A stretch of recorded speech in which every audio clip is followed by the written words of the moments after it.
ndagusuje cyane kandi mwifurije byiza ahantu hose hatandukanye hose tumuvandimwe ukurikiye ibiganiro binyura kuri channel yitwa Mboni TV ngo ikaze cyane nge nitwa Jabu Marashi aho tugiye kujya mu makuru agezweho muri Middle East hari kubera ntambere huza Amerika Israel ndetse na Iran. Uyu munsi hari amato amwe namwe ariko menshi tari make yamaze kongera kurasirwa muri Hormuz, ariko kandi habaye intambara ikomeye cyane hagati mu nyanja ya Hormuz yahuje Amerika ndetse na Iran kuri uyu munsi. Ariko kandi Trump komeza kuvuga yuko ibitero byabaye nubwo byari bikaze kuri Trump ngo nagatonyanga mu nyanja ndetse ngo byari byoroshye cyane, icyo yise ko nta gikomeye ngo cyabe, kuko yavuze ko bino ngo nta kintu bigiye kwangiza mu by'ukuri, kuko yavuze ko ngo bitangiza agahenge muri rusange. Ariko kandi ingabo za Amerika CENTCOM zatangaje yuko zaburijemo amato agera kuri 70 yose kwinjira cyangwa se gusohoka mu nyanja ya Hormuz. Ariko kandi ayo mato ne ku rwego rwa Iran, naho mu rwego rwo gukomeza blockade yashyizweho nibwo ayo mato yabujijwe kwinjira muri Hormuz ndetse akangirwa kwinjiramo muri rusange. Ntabwo byari byoroshye, hakomeje kuvuga ibintu byinshi bitandukanye kubera ko kuri uyu munsi kandi nanone Leta Zunze Ubumwe za Amerika zatangaje yuko zaburijemo ibitero byinshi cyane, kuko nanone Amerika hakomeje kuvuga byinshi cyane intambara zitandukanye, kubera ko Leta Zunze Ubumwe za Amerika zatangaje yuko zasubije icyifuzo cya Iran cyari cyarasabwe, ndetse kandi ko bizeye ko Iran izakomera ubusabe bwo guhagarika intambara, kubera ko icyifuzo Amerika yari yatanze kuri Iran irimo iragisuzuma neza, ndetse mu gihe kidatinze Iran yaza gutanga igisubizo kuri uyu munsi basubize niba bemera ko intambara yahagarara cyangwa se igakomeza, ndetse niba ngo bemera yuko Hormuz ifungurwa. Ni icyifuzo Amerika ya Iran uyu munsi iraza kuba yagisubiza, ndetse no kubijyanye n'uko Hormuz yagenzurwa muri rusange. Ariko kandi umunyamabanga wa leta muri Amerika Mike Rubio yavuze yuko Washington igomba kwakira igisubizo kuri uyu munsi bitarenze kuri uyu wa gatanu uko byagaragaye. Mu gihe kandi ibiganiro by'amahoro bikomeje kuri Iran, ntago byabujije intambara gukomeza, kubera yuko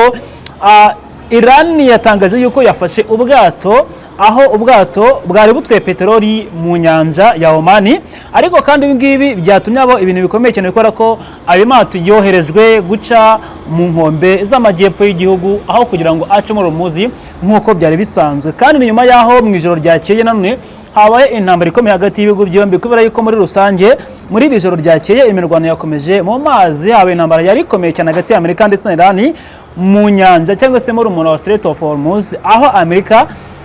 yanangabye ibitero bikomeye cyane ku byambu bibiri byo muri Iran. Ibintu byari bikomeye cyane kuri uyu munsi, nabwo kandi Amerika ndetse umuyobozi wayo President Donald Trump yavuze yuko ibyo bitero byari love tap cyangwa se ngo byari byoroshye cyane, ngo nta kintu na gito byangije, kuko yashimangiye yuko agahenge kagikomeje, kuko ngo bino bitero ntago byangije agahenge muri rusange, ngo nta kintu na gito byakwangiza, ndetse nta nubwo byabuza intambara gukomeza muri rusange. Ariko kandi uyu munsi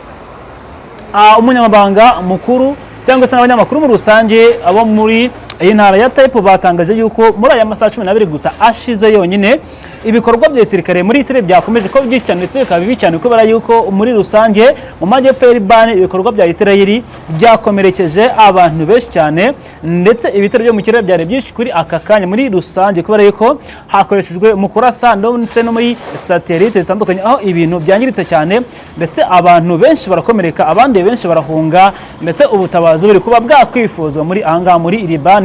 Naho kandi Hezbollah naho byari bikomeye cyane, kubera ko mu majyepfo yanditse mu gihugu muri rusange nibura ibitero byishe abantu 5 ndetse n'ingabo za Israel, ndetse kandi no mu bice bitandukanye by'imbere muri Israel ntabwo byari byoroshye, yakomeje kwarasa ndetse na Hezbollah muri rusange byari bikomeye cyane kuri uyu munsi. Ndetse kandi ubu tuvugana umuvugizi wa Minisitiri w'Ububanyi n'Amahanga wa Iran Ismail Baghi yavuze yuko igihugu cya Iran kigikomeje isesengura ku cyifuzo cyahawe na Amerika cyo kuba cyagenzura niba intambara izarangira Hormuz igafungurwa, kuko ngo kino gihugu kiracyakomeje gusesengura, ndetse kandi bashimangira ko Amerika igikomeje kwangiza agahenge, ko bishobora kuba byatuma kino cyifuzo cy'uko Amerika yatanze ko intambara ihagarara ndetse Hormuz igafungurwa bigaba biganisha yuko Amerika yacyanga ikagitera utwatsi muri rusange. Ariko kandi ashimangira ko Amerika ikomeje kurenga ku gahenge kumvikanywe n'impande zombi hagati ya Amerika ndetse na Iran muri rusange, kandi ko ikomeje kwangiza amategeko mpuzamahanga y'ibitero byo mu nyanja ndetse no mu bihugu bitandukanye harimo kumvikana iyi ntambara. Kandi Iran yavuze yuko ibindi byakomeje kuba ko ingabo zayo ziteguye gusubiza igitero icyo cyose zagabwa n'umwanzi, kwese yashimangiye ko nubwo Amerika ikomeza kwangiza agahenge ariko kandi ingabo za Israel ingabo za Iran zikomeza kuryanyamira amajanja kuko ziteguye ko bazasubiza igitero cyose zagabwaho n'umwanzi ariho Amerika cyangwa se Israel igihe icyo ari cyo cyose kandi ko azaraswa kandi atabari uko byagenda kose. Iran kandi yatangaje yuko ubwato bw'ubucuruzi nibura bugera ku bantu 10 kuko ubwo bwato bw'ubucuruzi bwari butwaye ibikomoka kuri peteroli bwa Amerika bwasubijwe inyuma ndetse banaraswa kubera ko abantu bagera ku 10 bakomeretse naho kandi abantu 5 baburiwe irengero muri ubwo bwato. Nyuma yaho kandi umwe muri abo bantu bari baburiwe irengero 5 yaje kugaragara ariko yapfuye, abandi 4 kugeza ubu ntago baraboneka baracyashakishwa bitegeza ko nabo baba bapfuye. Muri rusange abantu 5 bashoko bisanga bose bapfuye bagwa muri kino gitero cyagabwe uko bigaragara cyagabwe na Amerika. Ku rundi ruhande ariko kandi none muri Liban kugeza umunsi tuvugana yatangaje ko abantu bagera ku 2700 bamaze gupfa muri iyi minsi mike cyane itambutse kubera ibitero bya Israel muri iyi minsi yonyine gusa itambutse. Stacom yavuze yuko kandi kugeza ubu tuvugana ingabo za Amerika Stacom zatangaje yuko zaburijemo amato agera kuri 70 kwinjira cyangwa se gusohoka mu byambu bya Iran kubera blockade yashyizweho ndetse no kubuza kwinjira no gusohoka mu byambo bya Iran kubera yuko hari ngo byinshi bitarumvikanyweho n'impande zose. Amerika kandi ivuga yuko ayo mato ashobora gutwara nibura peteroli igera kuri ku gaciro ka miliyari zirenga 13 z'amadolari ya Amerika. Amato yose asubijweyo mu nyanja ya Hormuz niyinjiremo nafite ako gaciro bishimangira neza ko intambara ikomeje hagati y'impande zose muri rusange. Ariko kandi nubwo imirwano yakomeje hari ibintu bikomeje kumvikana ko muri Hormuz ndetse muri Liban bamwe mu bayobozi ba Amerika bavuga yuko impande zose zikomeje kumvikana ku buryo amahoro yashakwa ndetse akaba yananirwa mu buryo butandukanye. Ariko kandi ikivuzo cyuko intambara yarangiye gikomeje kuba cyaba inzozi kuko Iran ivuga yuko mu gihe cyose izabona Amerika ibyo yasabye bitajyanye neza ikifuzo izagitera utwatsi ndetse ikakijugunya kure cyane. Ariko kandi Amerika ivuga ko ifite icyizere cyinshi cyuko nta kibazo na kimwe. Ariko kandi none Amerika yongera gushimangira ko bino bikorwa bitandukanye bikomeza kuba ngo ari akantu gato cyane ndetse mu tuntu turi toto kubera ko ngo mu gihe cyose Iran izanga amasezerano ndetse n'ikifuzo cyatanzwe na Amerika kuri Iran kino kifuzo ngo Iran ni icyanga Amerika ngo ishobora kwisanga amahano bikomeye cyane yarashwe ndetse kandi yakubiswe bibi cyane ku buryo yakwisanga muri rusange ahangaha yongeye kuburirwa ku ikarita y'isi nk'uko Trump abivuga ngo izaraswaho misile nyinshi zirenze ukwemera kurusha mbere byigeze byagenda cyangwa se ko abantu mbere babibonye. Kandi ibiganiro biri gukorwa hagati y'impande zombi binyuze mu buhuza harimo Pakistan ndetse na bimwe mu bihugu bitandukanye by'inshuti ndetse n'ibiganiro bikomeje kuba bihuza impande zose. Hakaba n'ibiganiro biba imbankomane cyangwa se direct nta muntu binyuzeho hagati ya Washington ndetse na Tehran muri rusange. Ariko kandi Perezida Trump akomeza kuvuga yuko gushimangira ko hari imikoranire myiza ndetse yuko hari imirongo migari ntarengwa ko Iran kandi igomba kubiriza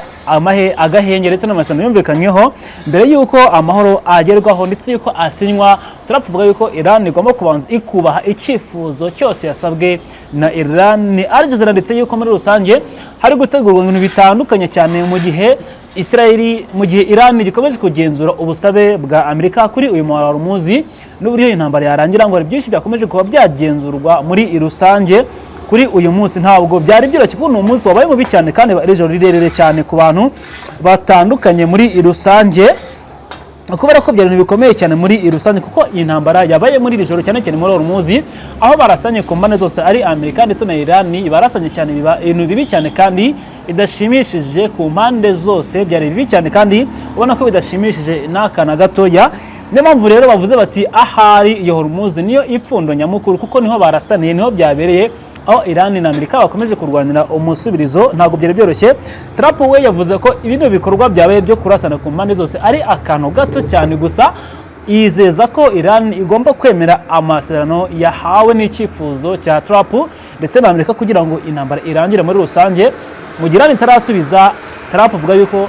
bagomba gusubiza byanze bikunze bijyanye n'icyo gitutu Amerika ikunda gushyira kuri Iran kugira ngo yemere amasezerano yose asabwa muri rusange kugira ngo batazaba baraswaho muri rusange. Hanyuma reka nzurezana aya makuru agezweho ngushima abangire muri aya makuru agezweho ko abanye nangiye muri rusange kuri channel Twemboni TV. Nitwa Ajab Marashi, mwese Imana yondego nshobora komeza